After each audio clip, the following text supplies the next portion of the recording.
اچھا، سیدنا علی کے ایک بیٹے ہیں جن کا نام ہے محمد بن حنفیہ.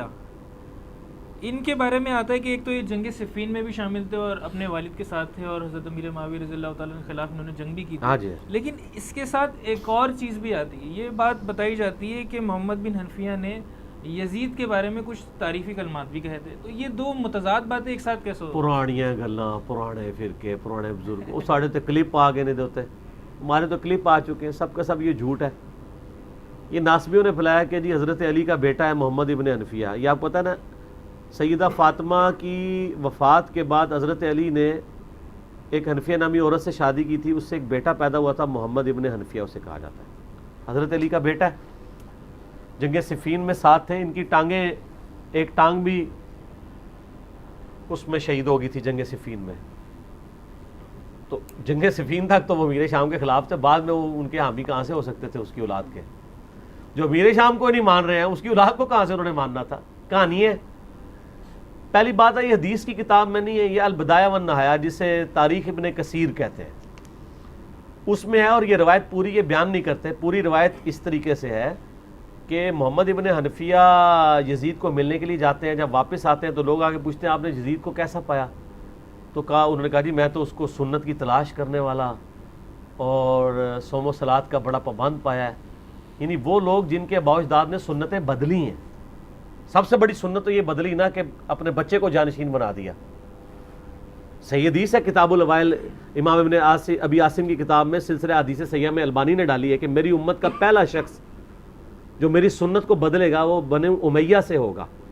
اور اس کے انڈر شیخ البانی صاحب نے نا انجینئر صاحب کا ایک ویڈیو کلپ دیکھ کے نیچے لکھ دیا کہ ویسے جوک کے طور پہ کہہ رہا ہوں، میرے سے پہلے لکھا ہے انہوں نے کہ اس سے مراد وہ شخص ہو سکتا ہے جس نے حکومت کو، خلافت کو ملوکیت میں بدل دیا، یعنی اس کو اپنے خاندان میں ٹرانسفر کیا، یعنی امیر شام نام لیے بغیر. تو محمد ابن حنفیہ تو صفین لڑے ہوئے تھے، وہ کیسے ان کی پارٹی کو قبول کر سکتے تھے؟ حضرت علی کا یہ بیٹا.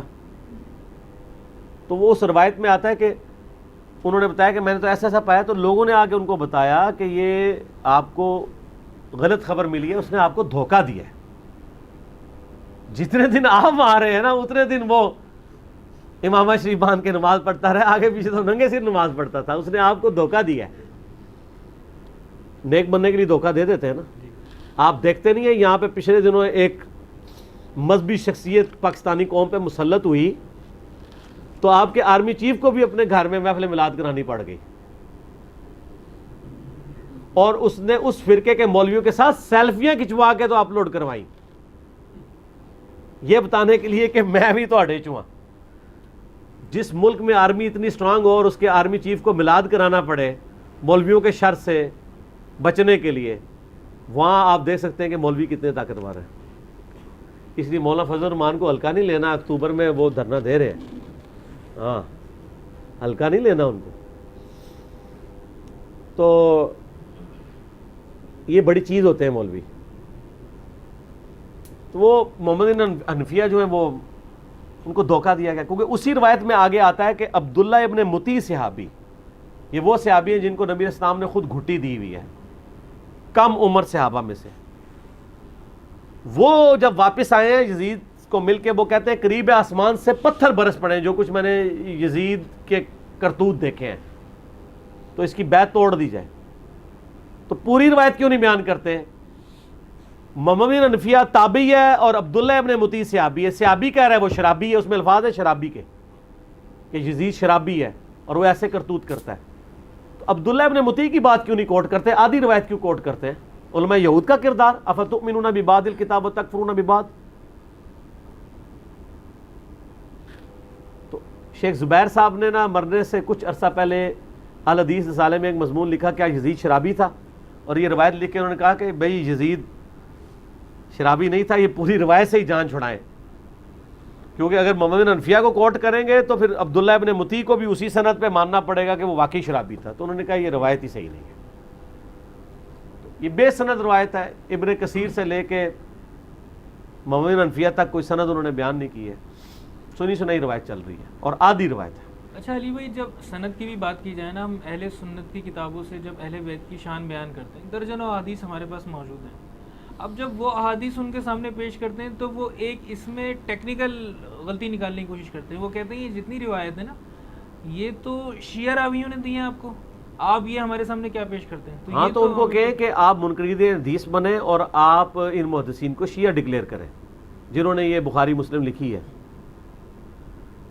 یہ ہمیں نہ کہیں کہ شیعہ راویوں سے لیے، یہ امام مسلم کو کہیں کہ یہ ایران کا ایجنٹ تھا تو اس نے یہ روایت لکھی ہے. بخاری بھی ایران کا ایجنٹ تھا، جو اس نے روایت لکھی ہے نا بخاری میں کہ مار کو باغی جماعت قتل کرے گی، اس کو ایران نے پیسے لگائے تھے. ہم سے کیوں لڑتے ہیں؟ جاؤ قزمانو کھاؤ، ننگے ہو، نہیں ہو گئے تو میں ننگا کر دیں گا، اور میں کرتا جے. لوگوں کو پتہ چل گیا ننگے ہو گئے یہ. تو یہ طریقہ واردات ہے ان لوگوں کا، یہ منکرین حدیث ہے. پھر ان کو یہ حق پہنچتا نہیں کہ اپنے آپ کو اہل سنت بھی کہیں. ان لوگوں سے حجیت حدیث پہ بات ہوگی.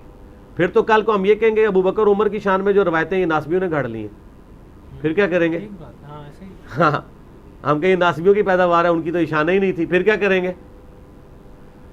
اگر رافضیوں کے بارے میں بات کر رہے ہیں تو ناسبیوں کو سرٹیفکیٹ حاصل ہوا ہے. حدیث تو موقوفاً مولا علی سے دونوں کے بارے میں کہ میری وجہ سے دو فرقے گمراہ ہوں گے، ایک میری محبت میں غلوب کر کے، ایک میری دشمنی میں، اور میری وجہ سے دو فرقے دوزخ میں جائیں گے، ایک میری محبت میں غلوب کر کے، ایک میری دشمنی میں. اور میں آپ کو مزے کی بات بتاؤں، ابن حجر اسقلانی نے فتح الباری میں یہ بات لکھی ہے کہ میرے لیے بڑی حیران کن بات ہے اور پریشان کن بات ہے کہ یہ حدیث تو حضرت علی کے بارے میں تھی کہ حضرت علی سے محبت نہیں رکھے گا مگر مومن، علی سے بغض نہیں رکھے گا مگر منافق.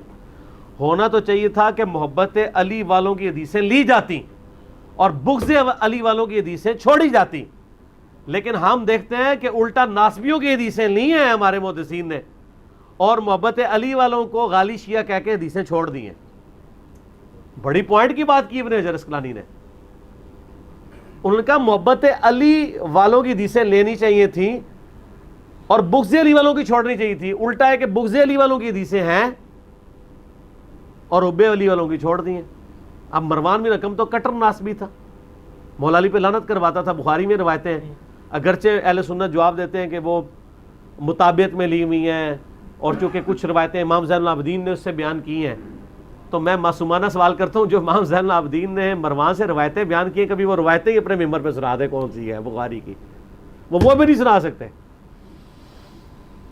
مثلا میں آپ کو سنا دیتا ہوں، میں نے اس پمفلٹ میں ڈالی ہے کہ مروان بن حکم کہتا ہے کہ میں اس مجلس میں موجود تھا جہاں حضرت علی اور عثمان کا جھگڑا ہوا، اور راوی ہیں امام زین العابدین کو مروان خود سنا رہا ہے مولا علی کے بیٹے کو کہ میں آپ کے ابا جی کا میں نے یہ ایکٹ دیکھا ہوا ہے کہ جب حضرت عثمان حج تمتع پہ بندی لگا رہے تھے اور حضرت علی ان سے اختلاف کر رہے تھے کہ آپ یہ غلط کر رہے ہیں کہ نبی علیہ السلام نے تو حج تمتع کا حکم دیا ہے. تو جب انہوں نے دیکھا کہ عثمان اپنی بات پہ اڑے ہوئے ہیں تو حضرت علی نے کہا میں کسی کی وجہ سے نبی کی سنت نہیں چھوڑ سکتا. تو انہوں نے اسی وقت کہا کہ میں حج اور عمرے کی اکٹھی نیت کرتا ہوں. اس حدیث کو بخاری کی مسلم میں بھی ہے، روایت کرنے والے مروان ہے اور سنارا کون ہے؟ امام زین العابدین. تو یہ بڑا فخریہ تو کہتے ہیں کہ زین العابدین نے مروان سے حدیثیں سنی تو حدیثیں بھی سر بیان کریں نا، تو پھر آپ کو پتہ چل جائے گا. آپ میں جرت ہی نہیں کہ آپ یہ باتیں بیان کریں. ٹھیک ہو گیا؟